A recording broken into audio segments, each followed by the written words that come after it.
Baik, mari kita berdoa. Kita siapkan hati kita mendengar firman. Bapa dalam surga, kami siapkan hati kami mendengarkan firman-Mu.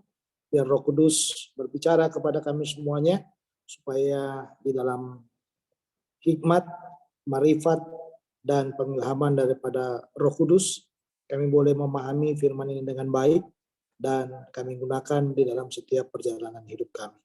Dalam Kristus Tuhan, kami sudah berdoa. Amin. Mari Ibu membuka Alkitab dari Ibrani pasal yang ke-11. Mari kita lihat ayat 5 dan ayat yang ke-6. Sekali lagi, Ibrani pasal 11, ayat 5 dan ayat yang ke-6. Kalau Ibu-ibu sudah mendapatkan, saya akan membacakan buat kita semuanya. Ibrani pasal 11, ayat 5 dan ayat 6. Demikian firman Tuhan. Karena iman, Henok terangkat, supaya ia tidak mengalami kematian. Dan ia tidak ditemukan karena Allah telah mengangkatnya. Sebab sebelum ia terangkat, ia memperoleh kesaksian bahwa ia berkenan kepada Allah.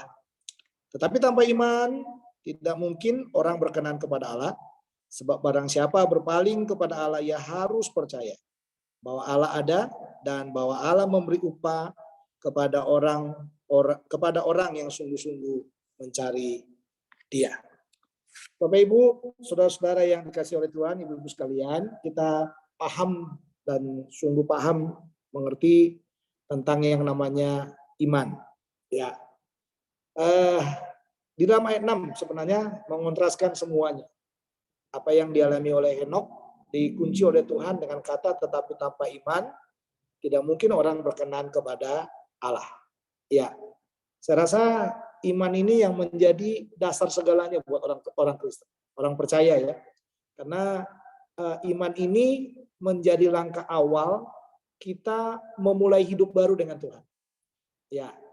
Lalu iman itu juga bukan hanya langkah awal memulai hidup baru, tapi iman itu juga menjadi tanda awal bagi kita bahwa kita akan berbeda dengan dunia ini. Nah, ini harus kita ingat bersama-sama ya, akan berbeda dengan dunia ini. Lalu dengan iman itu juga kita mulai dilatih oleh Tuhan untuk mempercayai Dia. Ya, jadi jelas di sini ya. Jadi kita bisa melihat lewat iman itu Tuhan melatih kita untuk mempercayai Dia. Dan ini harus kita ingat bersama-sama bahwa untuk mempercayai Tuhan itu tidaklah sesuatu yang mudah. Makanya dikatakan tetapi tanpa iman tidak mungkin orang berkenan kepada Allah. Karena tidak ada dasar bagi orang untuk berkenan kepada Allah kalau dia nggak punya iman. Ya kan? Nah, itu sebabnya saudara, dikatakan di dalam bagian berikutnya dalam ayat 6 itu, sebab barang siapa berpaling kepada Allah, ia harus percaya bahwa Allah ada. Jadi kalau kita mau berpaling kepada Allah, pakai iman ke sana. Iman. Dan kita harus percaya katanya bahwa Allah ada. Dan bahwa Allah memberi upah kepada orang-orang yang sungguh-sungguh mencari Dia. Allah memberi upah kepada orang yang sungguh-sungguh mencari Dia. Nah, itulah yang dijelaskan di mana? Orang yang sungguh-sungguh mencari Dia itu siapa? Ayat 5 itu. Ya, ayat 5 itu yaitu siapa? Henok. Ya, Henok. Kalau ibu-ibu sekalian memperhatikan mari kita buka Kejadian pasal yang ke-5 supaya kita karena identitas Henok di sana ada. Cerita tentang Henok ada di sana. Coba kita lihat Kejadian pasal 5.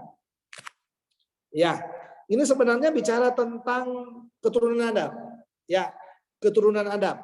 Atau saya bilang 10 generasi yang pertama. Nah, ini dia ya, 10 generasi yang pertama. Umur yang paling panjang itu adalah anak daripada Henok itu. Yaitu siapa? Metusalah. Umurnya berapa? 965 tahun usianya ya. 900 berapa? Ibu-ibu 900, coba kita lihat daftarnya. 969. Ya, 969. Sorry, bukan 965 ya. 969 usianya. Itu panjang sekali. Nah, sementara bapaknya dia siapa? Henok. Henok itu dicatat di dalam bagian ini ayat 23. Jadi Henok mencapai umur 365 tahun.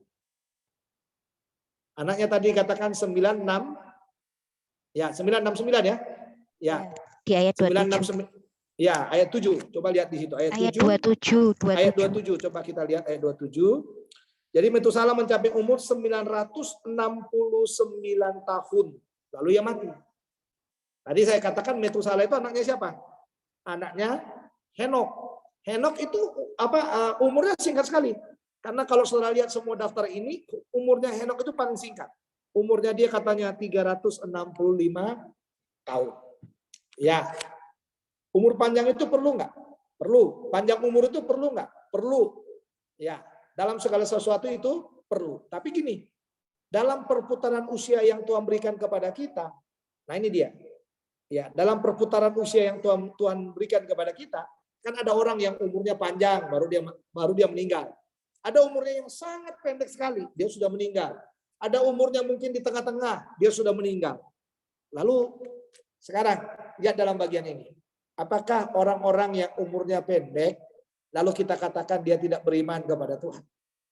Karena 10 generasi pertama dari Adam itu, ya dari Adam sampai kepada Nuh itu, kita mencatat umurnya Henok itu umur yang paling pendek dari semua.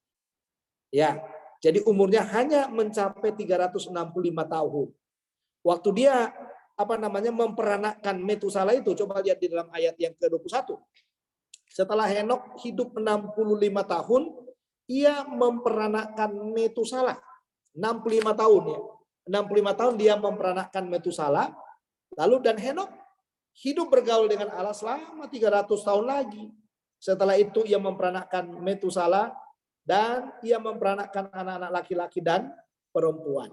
Jadi Henok mencapai umur 365 tahun.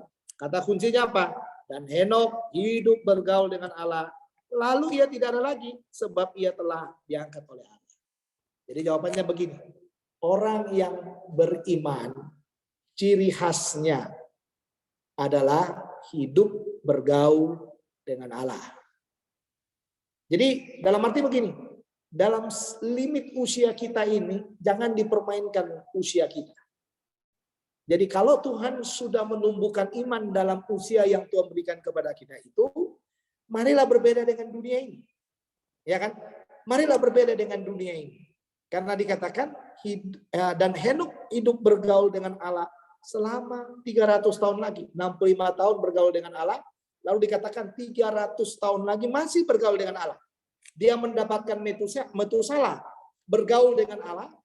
Ya, lalu sekarang dalam perjalanan 300 tahun membesarkan anak-anak mungkin dalam perjuangan yang ada, ternyata saudara dia masih tetap bergaul dengan Allah. Ini coba lihat ya, ibu-ibu sekalian coba lihat di sana. Dikatakan di sana ayat 22 hidup bergaul dengan Allah ya selama 300 tahun lagi. Ciri khasnya kata kuncinya hidup bergaul dengan Allah. Lalu di ayat 24 dikatakan dan Henok hidup bergaul dengan Allah, lalu ia tidak ada lagi sebab ia telah diangkat Allah. Jadi kata bergaul itu gimana ya? Bergaul itu berarti dia punya hubungan yang sangat dekat dengan Tuhan, hubungan yang intim dengan Tuhan. Dia adalah orang yang sangat mengerti Tuhan dan orang yang memahami Tuhan. Jadi iman itu membuat kita menjadi intim dengan Tuhan. Berarti orang yang punya iman harus bergaul dengan Allah. Ya, harus bergaul dengan Allah. Nah, ini yang menjadi bukti untuk menyatakan kepada kita bahwa kalau hidup kita ini sangatlah sementara di tengah-tengah dunia ini dan kita tidak tahu itu adalah misteri daripada Tuhan, berarti yang harus kita lakukan sama seperti Henok ini, yaitu apa? Bergaul dengan Allah. Mari ibu-ibu kita belajar bergaul dengan Tuhan. Saya tidak tahu bagaimana relasi kita dengan Tuhan, tapi saudara dan saya semua punya iman yang sama. Ya, kita punya iman yang sama, lalu kita punya keberanian yang sama juga untuk menghampiri Allah. Tapi yang Tuhan minta sekarang begini, kalau iman itu ada, janganlah ada relasi yang terputus dengan Tuhan. Karena tadi di dalam ayat yang ke-6, ya, Ibrani pasal 11 itu, coba kita kembali ke sana saudara, ya Ibrani pasal 11. Ya, mari kita lihat di dalam ayat yang ke-6 itu udah jelas dikatakan. Kalau kita tidak punya iman, kita nggak akan pernah berkenan kepada Allah. Henok itu karena punya iman, maka dia bergaul dengan Allah. ya kan? Maka dia bergaul dengan Allah. Dan dikatakan di dalam bagian itu, kedekatan dengan Tuhan itulah yang membuat Henok itu jadi berbeda. Orang-orang di sekitarnya di zaman itu dulu tidak pernah mempermuliakan Tuhan. Ya, coba lihat daftar nama-nama keturunan Adam itu. Ya, adakah mereka yang 100% mengasihi Tuhan dalam hidupnya? Saya rasa tidak. Tetapi selalu dibedakan Henok di dalam Kejadian 5 tadi. Ya, Henok itu dibedakan kan? Hidup bergaul dengan Allah, hidup bergaul dengan Allah. Makanya saudara, pergaulan dengan Tuhan itulah, iman yang bergaul dengan Allah itulah yang membuat apa? Henok tidak mengalami yang namanya kematian. Ya, ia terangkat ke surga. Nah, ini kata kuncinya. Jadi usianya pendek, dia nggak pernah mati, ya dia nggak pernah mati, tapi Allah mengangkatnya hidup-hidup. Dia Allah membawanya ke surga hidup-hidup. Nah ini perlu kita ingat dalam bagian ini, ya bahwa kalau kita bergaul dengan Tuhan ini tadi, maka kita akan terangkat dengan Tuhan akan mengangkat kita. Nah kalau kita mengkaitkan dengan kita sekarang, mungkin kita nggak akan apakah kita akan diangkat hidup-hidup atau kita harus mengalami yang namanya kematian itu, tetapi kita harus meyakini dalam hidup kita ini, saudara, bahwa selagi kita masih hidup, mari terus bergaul dengan Allah, karena itu yang menjadi kunci untuk kita juga diangkat. Berdasarkan 1 Tesalonika pasal yang ke-4 ayat 17 ini. Ya, karena nanti kalau Yesus datang itu hanya ada dua katanya, hanya ada dua yang akan diangkat oleh Tuhan. Mereka yang mati di dalam Kristus akan dibangkitkan, lalu akan terangkat, ya akan diangkat bersama dengan Tuhan, atau kita yang masih hidup di tengah-tengah dunia ini, setelah mereka yang mati itu, kita juga akan dirapture, akan diangkat oleh Tuhan. Nah, mungkin kita tidak bisa mengejar seperti apa yang dialami oleh Henok, ya dalam bergaul dengan Allah kita. Tapi bergaul dengan Tuhan itu menjadi syarat yang pertama untuk apa? Untuk kita diangkat. Jadi mari belajar saudara.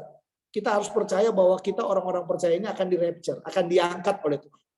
Dalam kondisi setelah mati kita akan dibangkitkan, kita juga akan diangkat, atau setelah kita masih tinggal di dunia ini, masih hidup, Yesus datang, lalu kita diangkat. Nah posisinya sama-sama diangkat. Ya, makanya dikatakan supaya ia tidak mengalami kematian. Di zaman itu Henok tidak mengalami kematian. Mana tahu juga saudara kelak nggak mengalami kematian juga, kan kita nggak tahu saudara. Kan kita nggak tahu Yesus datang kapan. Ya nggak?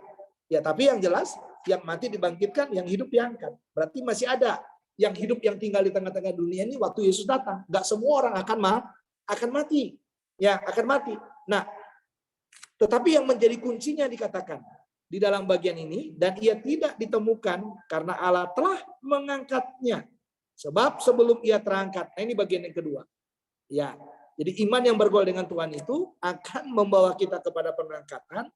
Yang kedua, iman yang bergaul dengan Tuhan itu dikatakan, sebab sebelum ia terangkat, ia memperoleh kesaksian bahwa ia berkenan kepada Allah. Berkenan. Apa itu berkenan? Berarti dia ada di koridornya Tuhan. Berkenan itu apa? Dia ada di pihaknya Tuhan. Berkenan itu apa? Dia melakukan segala sesuatu yang Tuhan kehendaki dalam hidupnya. Nah, jadi mari kita berkenan kepada Tuhan setiap hari. Ya, kalau kita salah, ya kita mengaku dosa lah di hadapan Tuhan. Kalau kita melakukan hal-hal yang tidak diperkenankan Tuhan, mari kita belajar terbuka dengan Tuhan kita. Jadi Tuhan itu adalah Tuhan yang nggak pernah tidak mendengar kita. Ya, Tuhan tuh selalu mendengar kita. Tuhan tuh selalu memperhatikan kita, dan Tuhan tuh selalu mengingatkan kita. Jadi dalam arti begini, jangan pernah menganggap bahwa kita ini yang penting aku udah percaya deh. Ya, yang penting udah deh, yang penting percaya, rajin ke gereja, ya pokoknya ya udah di situ aja muter-muter. Saudara, iman itu tadi saya bilang, setelah kita lahir baru, setelah kita meninggalkan manusia lama, iman itu harus menerobos. Nah, Henok itu seperti itu. Ya, setelah dia mengenal Tuhan, dia menerobos. Menerobosnya apa? Dia hidup bergaul dengan Tuhan. Nah, ini dia, hidup bergaul dengan Tuhan, sehingga apa? Dia diangkat oleh Tuhan, dan yang berikutnya, dia berkenan kepada Allah. Nah, jadi kita belajar saudara, bahwa berkenan kepada Allah itu sangat penting dalam hidup ini. Ya, jadi perkenanan Tuhan atas hidup kita itu sangat penting. Karena kalau kita tidak berkenan dengan Allah, inilah yang menjadi ruang bagi kita untuk apa? Untuk mengalami hal-hal yang tidak mempermuliakan Tuhan di dalam hidup kita. Jadi belajar hidup berkenan kepada Tuhan. Paling penting ini, berkenan dalam segala sesuatu. Ya, dalam segala sesuatu, belajar hidup berkenan kepada Tuhan. Ya, dan itu penting Saudara.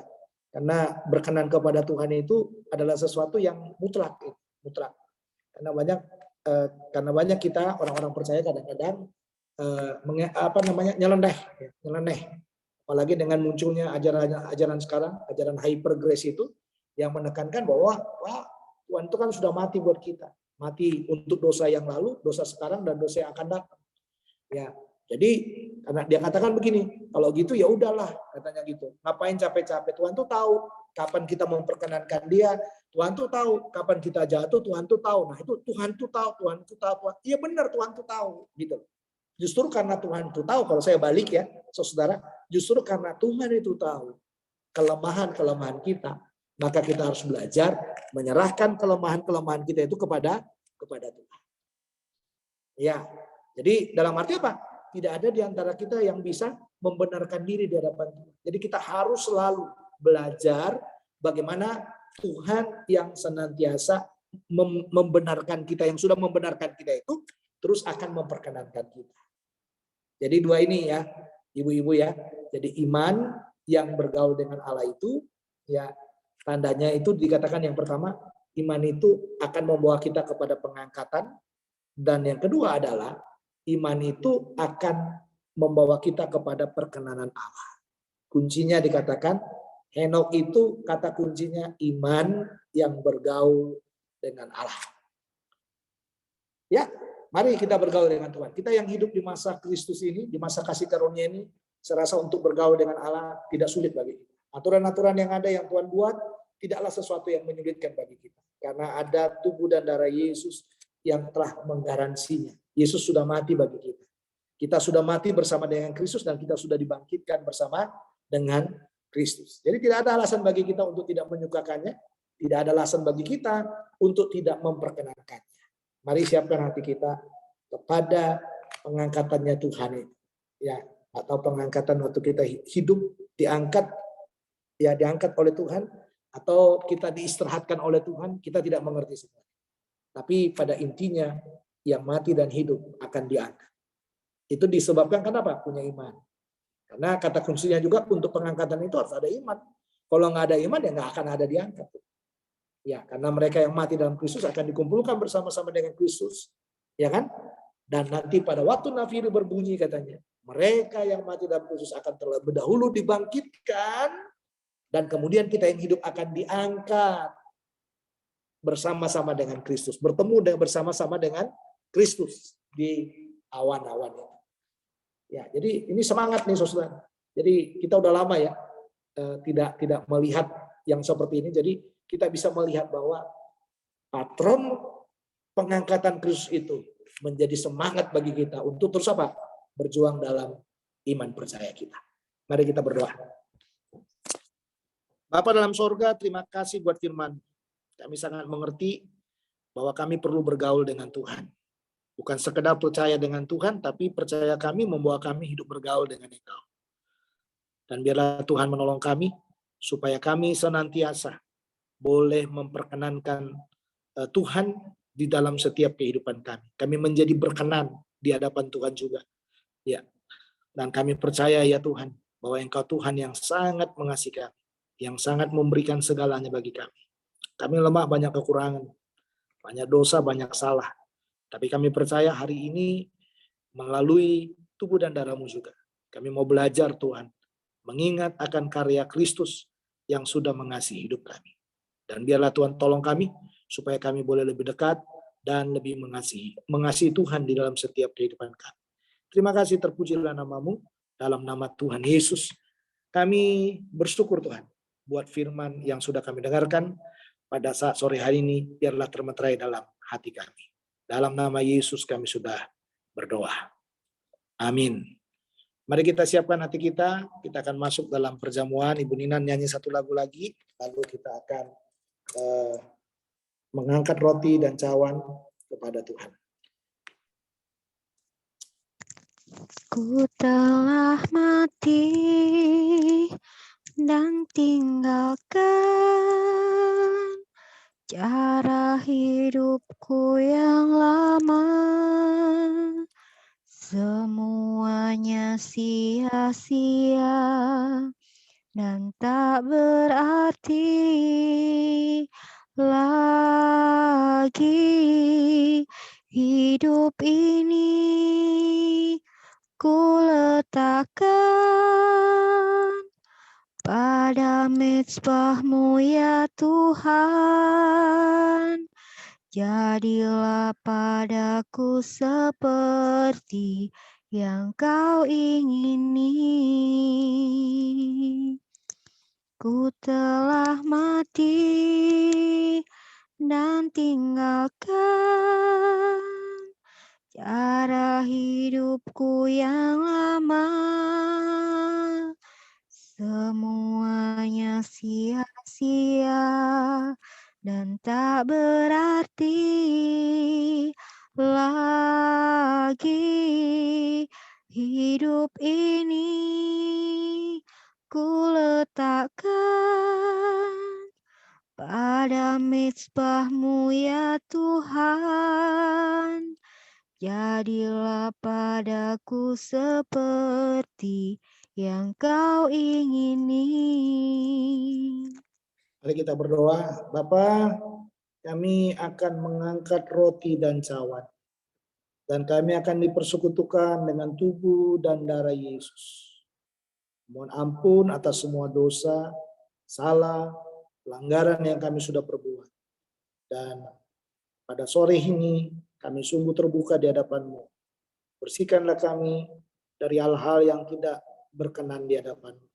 Biarlah Tuhan menguduskan kami supaya kami menjadi orang-orang yang mempermuliakan nama-Mu. Sebab firman-Mu berkata, tetapi tanpa iman tidak mungkin orang berkenan kepada Allah. Sebab barang siapa berpaling kepada Allah, ia harus percaya bahwa Allah ada dan bahwa Allah memberi upah kepada orang-orang yang sungguh-sungguh mencari Dia. Biar firman ini menjadi firman yang mendasari perjamuan ini Tuhan. Kami percaya bahwa ada upah dari iman percaya kami kepada Tuhan. Sekarang kami mengangkat roti dan minum dari cawan ini. Mari kita angkat roti, dengarkan firman Tuhan. Tuhan Yesus pada malam perjamuan terakhir, Ia mengambil roti, lalu berkata kepada murid-muridnya, ambillah, makanlah. Dia memecahkan roti itu dan berkata kepada mereka, inilah tubuhku yang dipecah-pecahkan bagi banyak orang. Kalau Bapak Ibu percaya bahwa roti ini, tubuh Kristus, adalah tubuh yang telah terpecah-pecah bagi kita. Mari kita makan dari roti ini dalam nama Tuhan Yesus.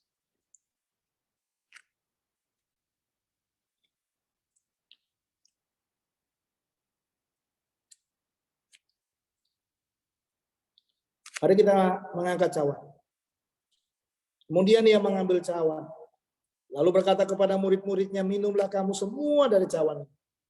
Sebab inilah darahku, darah perjanjian yang ditumpahkan untuk pengampunan dosa.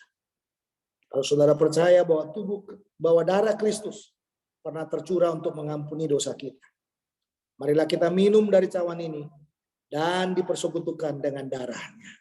Mari kita minum dalam nama Tuhan Yesus.